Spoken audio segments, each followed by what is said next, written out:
नबी करीम सल्लल्लाहु अलैहि वसल्लम ने यहूदियों की भी हिफाजत की है मदीना मुनव्वरा में। ये जो जाड़ामाला में किया है, ये इस्लाम की ताबेदारी नहीं की, शरीयत की फरमाबरदारी नहीं की, ये हमारी नबी की सुन्नत नहीं है, ये दीन का हुक्म नहीं है, ये गलत किया है इन्होंने, नहीं करना चाहिए। सहाबा हिफाजत करते थे।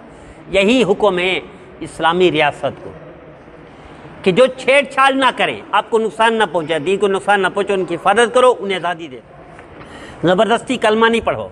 और हम अपने वतन में उन बेचारों को और उनके इबादत को सल्लल्लाहु अलैहि वसल्लम ने यहूदियों की भी हिफाजत की है मदीना मुनव्वरा में। जब तक उन्होंने शरारतें नहीं की, आपने निकाला नहीं, मुआहदे की खिलाफवर्जी नहीं की, आपने नहीं निकाला, कुछ नहीं छेड़ा, उनकी हिफाजत की।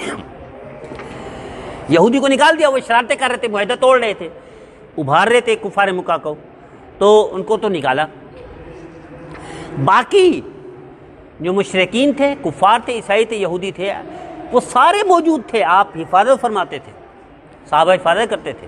यही हुक्म है इस्लामी रियासत को कि जो छेड़छाड़ ना करें, आपको नुकसान ना पहुंचाए, दीन को नुकसान ना पहुंचे, उनकी हिफाजत करो, उन्हें आज़ादी दे दो। ज़बरदस्ती कलमा नहीं पढ़ो। एक दफ़ा एक लश्कर गया 100 साल बाद, नबी करीम सल्लल्लाहु अलैहि वसल्लम की तशरीफ़ आवरी के 100 साल बाद हज़रत उमर बिन अब्दुल अज़ीज़ रहमतुल्लाह अलैह उस दौर में हुकूमत में थे, खलीफा थे। जहाँ हमला करना था, डायरेक्ट हमला कर दिया। उनके जो पादरी था उस दौर का, जो जुगादरी था, पादरी था जो, तो उसने ख़त लिखा हज़रत उमर बिन अब्दुल अज़ीज़ कि तुम्हारा दीन कहता है पहले दावत दो, हमें मौका दो। इन्होंने चढ़ाई कर दिए।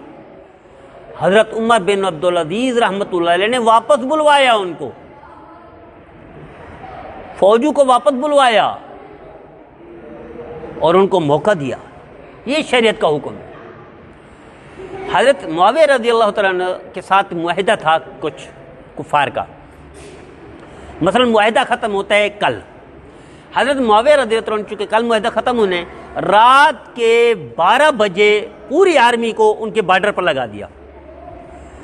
जैसे ही 12:01 हुआ, हमला कर दिया। क्योंकि मुआहिदा रात के 12 बजे तक था, ये नहीं 1 तारीख तक था, और 1 तारीख ख़त्म हो रही पूरा था। लेकिन साहबा ने कहा नहीं हो सकता,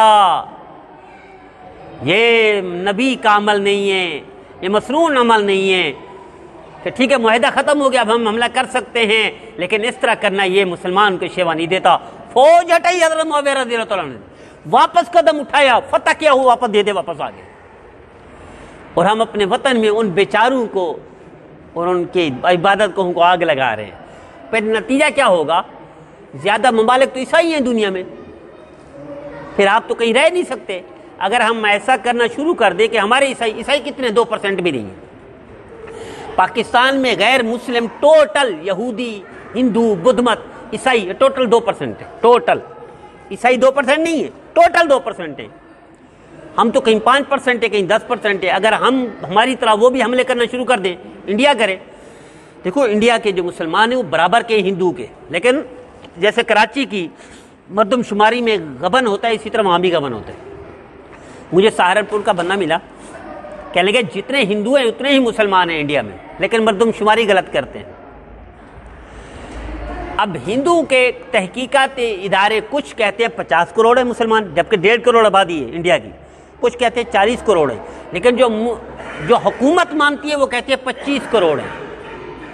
या अभी 25 करोड़ कुछ अर्सा पहले की बात है, अभी 28-29 हो गए होंगे मुसलमान। 28-29 करोड़ हैं। तो अगर मोदी भी ऐसा करना शुरू कर दे, टोटल तौर पर कर तो रहा है, जुज़वी कर तो रहा है, मजमूई तौर पर कर दे, तो हमारे 30 करोड़ कहाँ जाएंगे?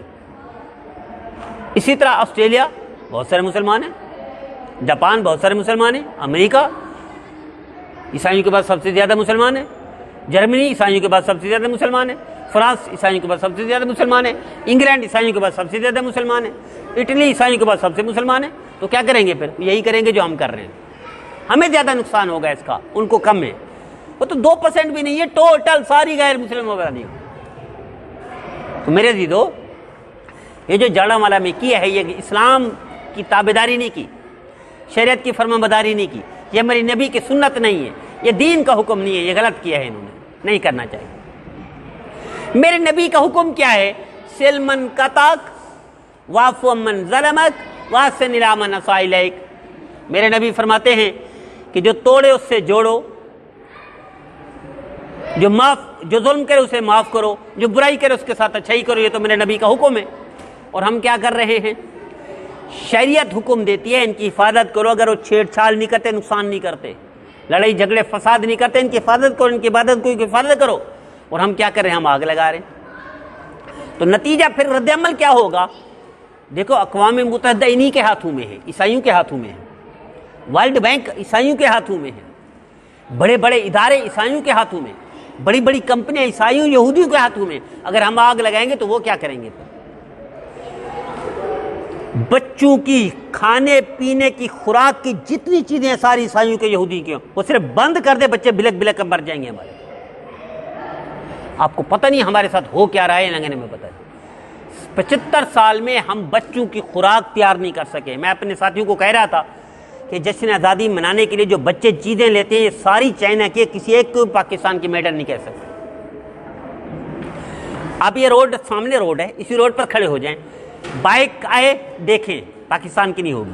मोटरसाइकिल आए देखें, पाकिस्तान की नहीं होगी। साइकिल आए देखें, पाकिस्तान की नहीं होगी। कार आए देख लें, पाकिस्तान की नहीं होगी।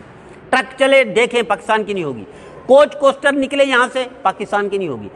ट्रैक्टर यहाँ से जा रहा हो, मशीन जा रहा हो, कोई भी खुदाई वाली, पाकिस्तान की नहीं होगी। किया क्या है पाकिस्तान? अंधेरे में रखा है। और हम भोले भाले लोग हैं, हम नारे लगा रहे हैं, जिंदाबाद मुर्दाबाद, फलां पार्टी जिंदाबाद, फलां मुर्दाबाद। हम अंधेरे में हैं। हम इसी जिंदाबाद मुर्दाबाद के चक्कर में हमें शऊर ही नहीं है कि हमारे वतन अजीज के साथ खिलवाड़ क्या हो रहा है। इतना नेमतू भरा मुल्क 1-1 अरब डॉलर भीख मांगता है दुनिया से। यह हमारी कोताही है, सिर्फ उनकी नहीं, हमारी जहालत है ये। अल्लाह ये हमें समझ अता फरमाए। अल्लाह इस नेमत की, पाकिस्तान की कदरदानी की तौफीक अता फरमाए और हमें सही माने में इस्लाम पर अमल करने की तौफीक अता फरमाए। देखो, सहाबा कराम ने स्टैट, इकोनॉमिक्स, बायोलॉजी नहीं पढ़ी थी, शरीयत को नाफिज किया था। पूरी दुनिया में डंका बज गया था। आज सऊदी अरब में, आप मदीना मुनव्वरा के बाजार में चले जाए, कोई एक चीज सऊदी अरब की नहीं है, बाहर की है, लेकिन करेंसी, मईशत कितनी मजबूत है कि हमारे 90 रुपए और उनका 1 रुपया। तो ये भी हो सकता है कुछ ना बनाए, लेकिन इंतजाम तो उसके लिए 2 चीजें। तो कानून पर अमल दरामद, भूल जाए पाकिस्तान में कानून पर अमल दरामद, गरीब के लिए, कमजोर के लिए। अल्ले तल्ले अयाशियां भूल जाए कि छोड़ेगी ब्यूरोक्रेसी, अल्ले तल्ले भूल जाइए, मुमकिन ही नहीं है। 1 साल पहले आजाद होने वाला अफगानिस्तान, अगले साल ये पाकिस्तान उनका भिखारी होगा, कर्जा दे दो। 1 साल के बाद सुन लीजिए मेरी पेशन गोई, सिर्फ 1 साल। 1 साल हो गया उनको, अगला 1 साल। अफगानिस्तान का कह रहा हूं 40 साल से जंग में है, अगले 1 साल बाद ये पाकिस्तान उनसे कर्जा मांग रहा होगा। क्यों? वो यही कर रहे हैं जो शरीयत चाहती है। दुबई कराची से छोटा है, पाकिस्तानी भिखारी भीख मांगते हैं वहां जाकर। हुक्मरान 1 अरब डॉलर रखवा दो हमारे बैंक में, वो तुम्हारा होगा, सिर्फ रखवा दो। कराची से छोटा है मेरे अजीजों। 2 घंटे के बाद साथी ने कहा हम शारजा पहुंच चुके हैं। एयरपोर्ट से निकला मैं, 2 घंटे नहीं गुजरे, शारजा ने कहा, साथी ने कहा हम शारजा में दाखिल हो चुके, दुबई क्रॉस कर चुके। और ये स्टेडियम में जहां जावेद मियां ने छक्का लगाया था। मैंने कहा यार रुको तो सही, थोड़ा सा यार जावेद मियां की याद ताज़ा कर लेते हैं यार। 2 घंटे में मुल्क खत्म हो जाए, वो मुल्क आपके मुल्क को कर्जे दे जो यहां से लेकर कश्मीर तक फैला हुआ, स्कर्दो तक फैला हुआ हो। ये हम सब का कसूर है, सिर्फ हुकूमतों का नहीं है। हम सब नाशुक्रे हैं और हम सब जाहिल हैं। अल्लाह ये हमें समझ अता फरमाए। मैं सख्त लफ्ज़ इस्तेमाल कर रहा हूँ, उसमें मैं खुद शामिल हूँ, हम सारे शामिल हैं। अल्लाह ये हमें समझ अता फरमाए कि हमारा खिलवाड़ क्या हो रहा है, हमें खबर ही कोई नहीं। अल्लाह हमें नबी करीम सल्लल्लाहु अलैहि वसल्लम की फरमाबरदारी की तौफीक अता फरमाए। वतन अजीज़ जो नेमतों से भरा हुआ है, नेमतों से मालामाल है, इसके शुक्र करने की तौफीक अता फरमाए और इसकी कदर करने की